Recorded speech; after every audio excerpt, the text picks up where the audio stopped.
네, 시청자 여러분 안녕하십니까? 구독자 여러분 안녕하십니까? 100원, 200원 후원해 주시는 후원자분들께도 감사의 말씀을 드리고요.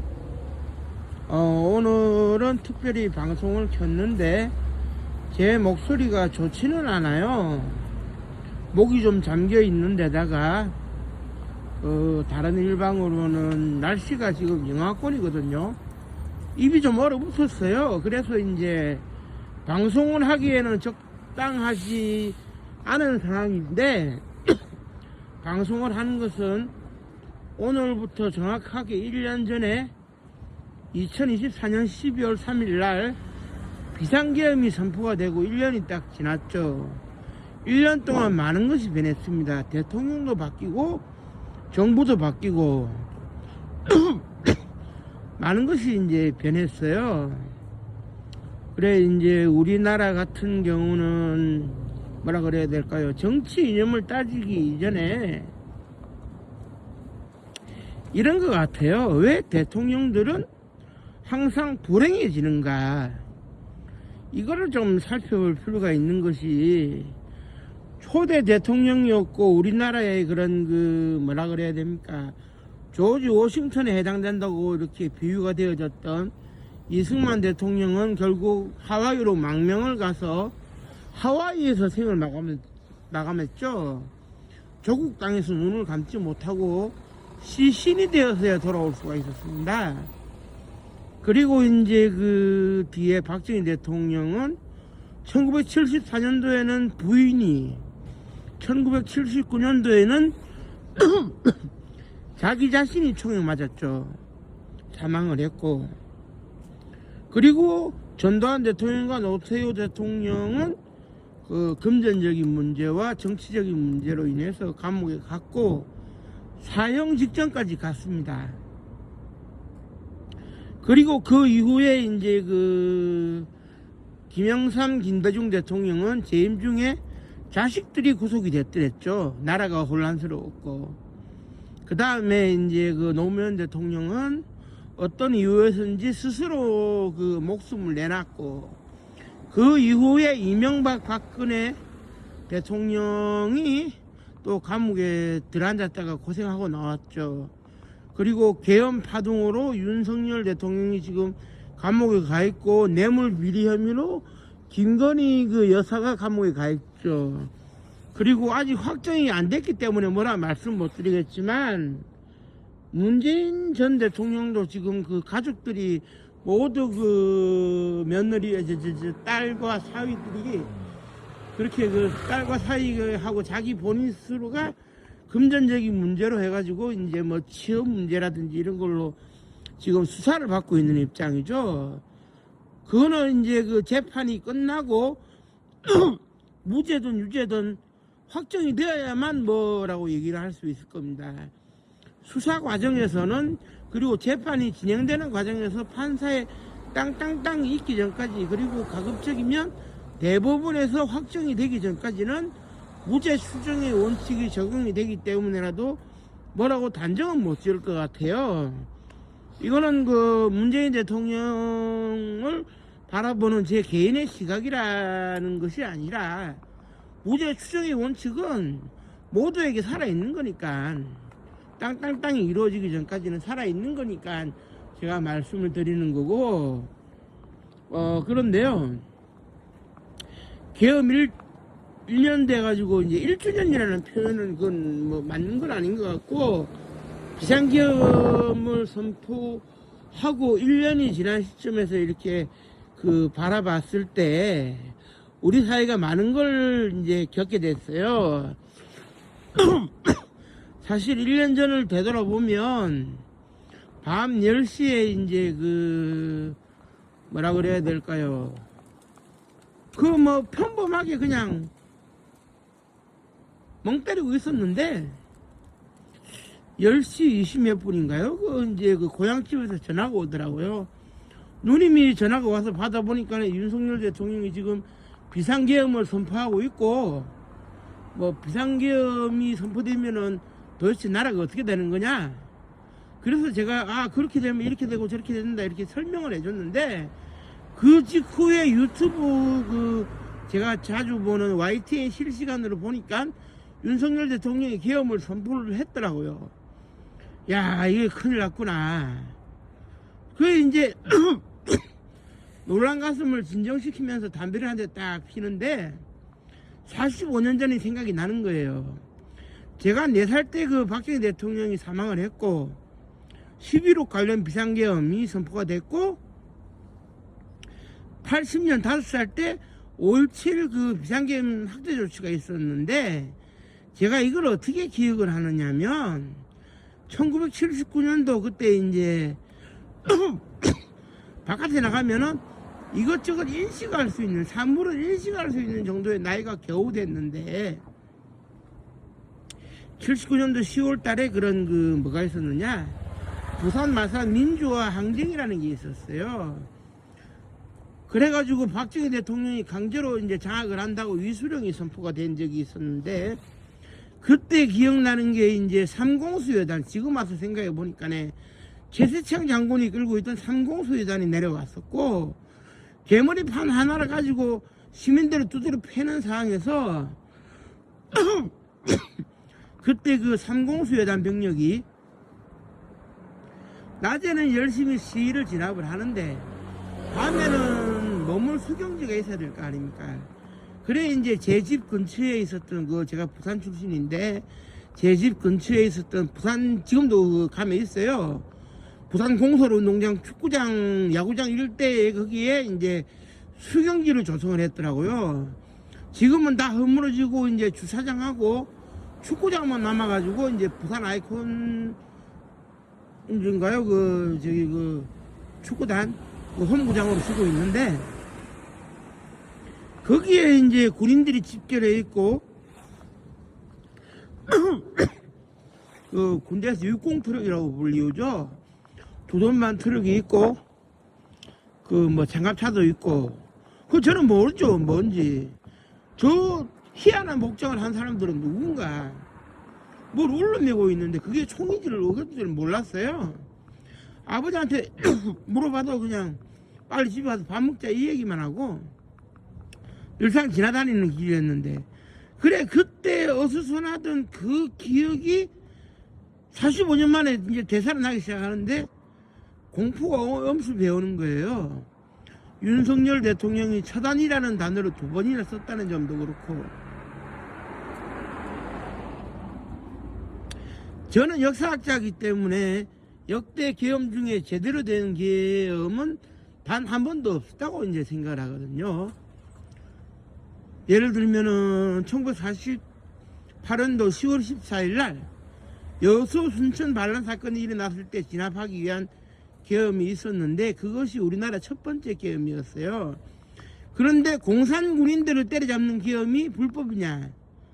공산 군인들을 때려잡는 것 자체는 불법은 아닌데 왜 이걸 문제 삼느냐? 그때 당시에 계엄법이라는 게 만들어져 있지도 않았는데 계엄을 선포를 했거든요. 그러니까 법이 없는데 어떻게 선포를 합니까? 법을 만들고 선포를 해야지. 그때부터 집권자의 의도에 맞는 그런 정가의 보도처럼 그런 정치 계엄들이 쭉 있어 왔는데 저는 그렇게 생각했어요. 윤석열 대통령이 처단이라는 단어를 2번 쓰는 걸 보고 이것도 하나의 윤석열 왕국을 위한 정치계엄이 아닐까. 그리고 국회에 군 병력들이 쳐들어가는 이 모습을 볼 때, 국회로 쳐들어간다는 표현은 좀 그럴 수는 있습니다만은 국회의 실질적인 주인은 국회의원이 아니에요. 평소시에는 300명 국회의원들이 활동을 하는 곳이지만 거기를 언제든지 무상으로 출입이 가능한 사람들은 절대 다수의 5,300만 국민들이거든요. 거기에 필요에 의해서 무장 경호원들은 있을 수 있어요. 하지만 군인들이 난입할 이유는 하나도 없습니다. 국회는 국민의 대변을 국민들을 대변하는 기관이고 국민들의 뜻에 따라서 움직이는 곳인데 거기에 그 국민들이 보여준 그 권능을 군인들이 가서 때려잡는다, 때려 부순다 있을 수 없는 일이거든요. 그런데 일단은 윤석열 대통령 입장에서는 700명 정도의 군인들을 파견했다 그러는데 700명이면 우리가 보통 이렇게 봤을 때 어떻게 이제 볼 수 있느냐?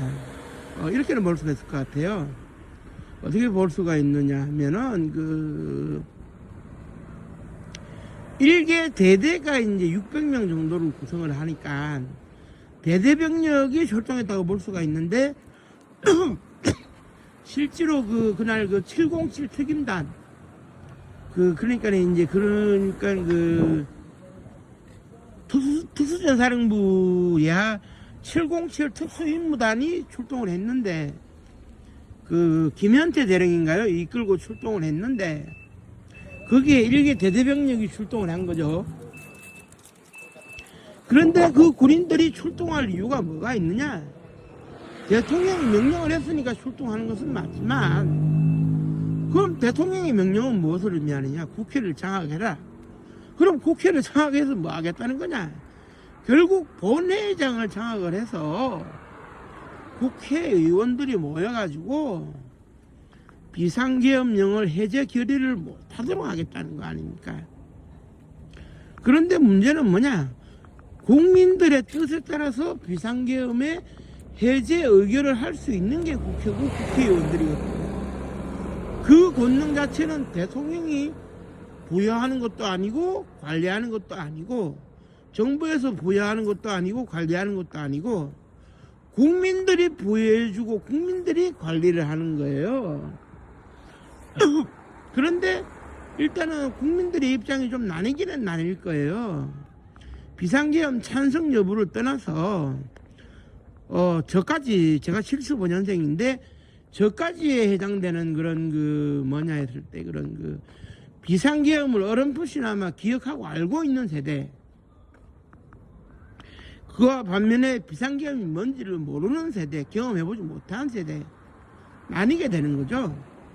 그러면은 이제 대응 방법은 다를 겁니다. 비상계엄이 뭔지 아는 사람들은 경험해봤으니까 소위 학습 효과가 있고, 그러지 않은 사람들은 학습 효과가 없으니까 우왕좌왕하는 거죠. 물론 비상계엄이 실제로 선포가 되고 하룻밤에 이제 한여름밤에 한겨울밤에 꿈으로는 끝났지만 덕분에 참 얼떨결에 2024년 12월 3일 날 대한민국에 숨쉬고 있었던 모든 국민들은 뭐라 그래야 됩니까? 비상계엄의 학습 효과를 이제 경험하게 되는 거예요. 그래 이제 그 다음날 학교에 갔을 때 학생들은 선생님한테 이제 물어보는 거죠. 요구를 하는 거죠. 비상계엄이 도대체 뭔지 설명을 해주세요. 우리는 혼란스럽습니다. 그런데 비상계엄을 경험해 본 사람들은 설명이 가능하겠지만 비상계엄을 경험해 보지 못한 선생들은 법조 문구에 따라 가지고 이렇다 저렇다 기본적인 설명밖에는 못하는 거예요. 학생들의 궁금증이나 의구심을 해소를 못 시켜준다는 얘기죠. 그런데 이런 건 있어요.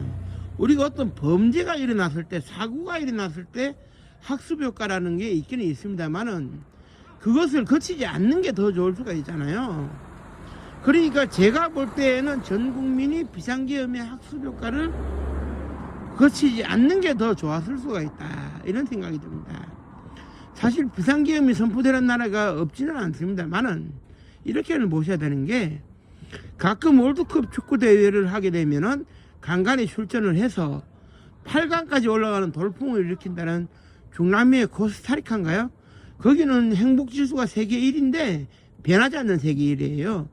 왜냐, 그 나라는 헌법으로 규정을 해가지고 국민들이 일치단결해서 헌법으로 뭘 했느냐, 군대를 보유하지 않겠다고 명시를 했거든요. 그러면은 계엄이 선포될 일이 전혀 없잖아요. 사실 그렇지 않습니까? 전쟁이 일어나고 북한이 쳐들어오는 상황이 아닌 상황에서 평소시에 비상계엄이 선포될 이유는 없어요. 평소시에 뭐 법과 제도 원칙이 다 살아있는데 그걸 움직이면 됩니다. 윤석열 대통령이 얘기했듯이 종북 세력 운운하는 것도 국가보안법과 일반 형사소송법으로 때려잡으면 되는 문제인데 뭉뚱그려 흐려가지고 뭐 나라가 공산화 됐느니 뭐 어쩌느니 대통령이 함부로 판단할 문제는 아닌 것 같고요. 저는 그렇게 봅니다. 윤석열 대통령이 왜 처단이라는 단어를 2번이나 썼는지는 본인 입장 표명을 해야 되겠지만 그렇다고 비상계엄 자체를 하나의 내란으로 간주를 해서는 곤란하지 않을까 하는 게 제 생각이긴 한데 이걸 내란으로 간주를 할 수 있을까? 헌법재판소의 파면 결정문에는 내란으로 강조가 됐는데 이제 그 형사재판에서 내란으로 이제 정의가 될지 그거는 지켜봐야 되겠습니다만은 저는 그런 것 같아요. 어떻느냐면 일단 명명백백하게 이제 그 12월 3일 밤에 일을 밝히긴 밝혀야 되겠지만 사감이 개입돼서도 안 되고 현 정부의 입장이 개입돼서도 안 될 것입니다. 우리나라는 삼권 분립이 엄정하게 지켜지는 나라이기 때문에 그 누구도 재판부에 관여가 되어서는 안 되는 것이거든요. 그렇지만은 좀 아쉬운 점은 있어요. 재판에 응당당당 응해야 될 윤석열 대통령이 재판 지연작전을 쓴다든지 재판을 회피한다든지 조사 출석에 응하지 않는다라든지 하는 식으로 비적지근하게 대응을 하는 건 있어요. 준엄한 법의 심판 아래에서 법 앞에 버티거나 견딜 수 있는 사람은 사실 없거든요. 있어서도 안 되는데 전직 대통령이라는 이유 하나만으로 그런 꼼수를 부린다면 국민적 지탄을 받을 수밖에 없죠. 그러면 국민의 심판을 받는 법정에서는 이미 뭐 엄청 높은 형량이 선고될 수밖에 없을 겁니다. 그렇기 때문에라도 우리가 정상사회로 돌아가기 위해서는 이 관련 재판들이 빨리 마무리가 되고 대법원에서 인정이 되어야 하겠죠. 그러기에는 시간이 얼마나 걸릴지는 모르겠어요. 과거에 조속하게 처리를 하다 보면 엄청난 사건을 다 몇 달 만에 마무리 짓고 사형을 시키는 경우도 있었습니다만은 그건 법치국가에서 있어서는 안 될 얘기인 것 같고요.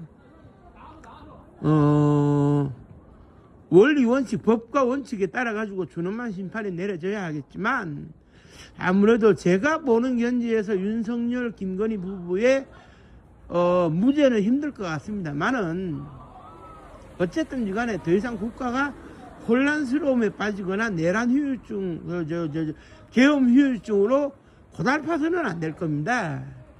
지금도 그 계엄 후유증에 시달리는 많은 국민들이 오늘 저녁은 못 견뎌서 소주 한잔 해야 되겠다라고 하시는 분들도 있다고는 하는데 다시는 이런 일이 일어나서는 안 되겠죠. 다시는 국가를 공포 분위기로 만들어가는 이런 일이 없었으면 하는 바람으로 제가 여건이 되지 않는 상황에서도 오늘 방송을 제가 했거든요. 우리가 이 차분하게 1년 전을 되돌아보면서 앞으로 그려 나가야 될 미래에 대해서 우리가 좀 얘기를 했으면 하네요.